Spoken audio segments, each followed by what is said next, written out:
조갑제 TV 시청자 여러분 안녕하십니까. 2022년 11월 27일 밤 6시 15분입니다. 한동훈 법무장관, 윤석열 대통령, 김앤장 변호사 30명이 청담동 술자리에서 동석해서 뭘 했다는 기상천외의 오보를 한 친민주당 유튜브 채널 더 탐사 관계자들이 한동훈 법무장관을 스토킹한 혐의로 지금 수사를 받고 있는데, 한 장관 아파트에 침입해가지고 이 상황을 생중계했다는 보도가 나왔습니다. 아파트 안으로 들어간 건 아니고요. 아파트 호실 문 앞까지는 간 모양입니다. 가족만 두고 집을 비운 사이 한동훈 장관이 이런 일을 당한 한동훈 장관은 이들을 공동주거 침입과 보복 범죄 등 혐의로 직접 경찰에 고소했습니다. 오늘 더 탐사 생중계 영상과 경찰 취재 등을 종합하면은 오늘 오후 1시쯤 더 탐사 진행자와 일당 4명이, 지금 이거 조선닷컴 기사입니다. 일당이라고 그랬습니다. 이건 기자도 아니다 이거죠. 일당 4명이 서울 강남구 한 장관 아파트에 찾아갔답니다. 남자 3명에 여자 1명이 화면에 나온다고 합니다. 여기에 촬영자는 따로 있는 것으로 보입니다. 일당은 조선닷컴 기사가 일당이라고 그랬습니다. 취재진도 아니고 일당은 아파트 단지 정문은 물론 한 장관이 사는 동 공동현관까지 통과를 했고, 한 장관 자택 호실이겠죠. 호실 문 바로 앞까지 도달을 했답니다. 이 과정에서 한 장관이 거주하는 층과 자택 위치 등이 그대로 노출됐다고 합니다.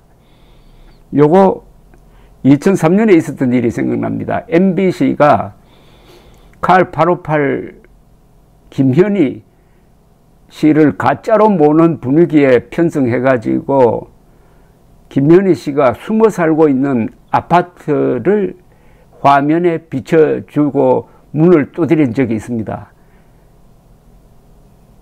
북한 동강 정권이 가장 죽이고 싶어하는 테러의 위험에 노출된 상황을 지금 연상하게 합니다. 이들은 일당이라고 그러네요. 일당은 배를 누른 뒤 한 장관 계십니까? 더 탐사에서 취재 나왔습니다라며 한 장관과 면담을 요구했다고 합니다. 당시 한 장관은 외출 중이었고 한 장관 가족들만 집에 있었다고 합니다. 이들은 이렇게 문 앞에서 한참 서성이며 한 장관을 부르다가 집에 없는 것 같다며 아파트에서 빠져나갔다고 합니다. 영상을 보면은 한 장관 집으로 배달된 물건을 살펴보는 모습도 나온다고 합니다. 이후 경찰이 출동했고 귀가한 한 장관이 현장에서 직접 더 탐사 일당을 공동주거 침입과 보복 범죄 등 혐의로 경찰에 고소한 것으로 알려졌습니다.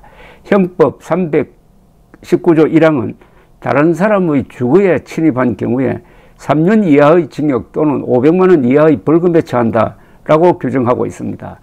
더구나 이번 경우에는 더 탐사가 가해자가 되고 한동훈 장관은 피해자가 된 것 아닙니까? 청담동 술자리 사건. 가해자가 피해자를 이렇게 또 괴롭힌다? 이거 가중처벌해야 됩니다. 이러한 행위를 2명 이상 공동으로 했을 경우에는 공동주거 침입죄가 성립되어 가지고 5년 이하 징역형을 받는다고 합니다. 대법원 판례는 아파트의 현관과 복도 등 공동공간에 무단으로 들어가는 경우도 주거 침입으로 판단합니다. 대법원은 2009년 아파트의 엘리베이터, 공용 계단, 복도 등 공용 부분도 그 거주자들의 사실상 주거의 평온을 보호할 필요성이 있어 주거 침입죄의 객체인 사람의 주거에 해당한다며, 그러한 주거지의 거주자의 명시적 또는 묵시적 의사에 반하여 침입하는 행위는 주거 침입을 구성한다고 판결한 바가 있습니다.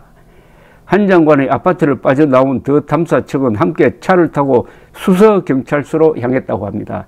차 안에서 이들은 한 장관의 집에 찾아간 경위에 대해 이야기를 했고, 한 장관이 언론에 알려진 자택과 다른 곳에 거주하고 있다는 제보를 확인하고자 직접 자택에 찾아갔다는 겁니다.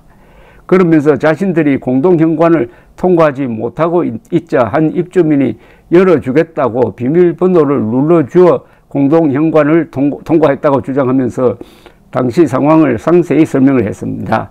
다만 이들이 공개한 한 장관 자택 방문 생중계 영상엔 이 같은 내용이 포함되지 않았다고 합니다. 한 장관 집 앞에 쌓인 택배가 특정 온라인 쇼핑몰에서 주문한 제품인데 택배 수취인이 전부 한 장관의 부인 이름으로 되어 있다며 한 장관은 온라인 쇼핑을 잘 안 하나 보다.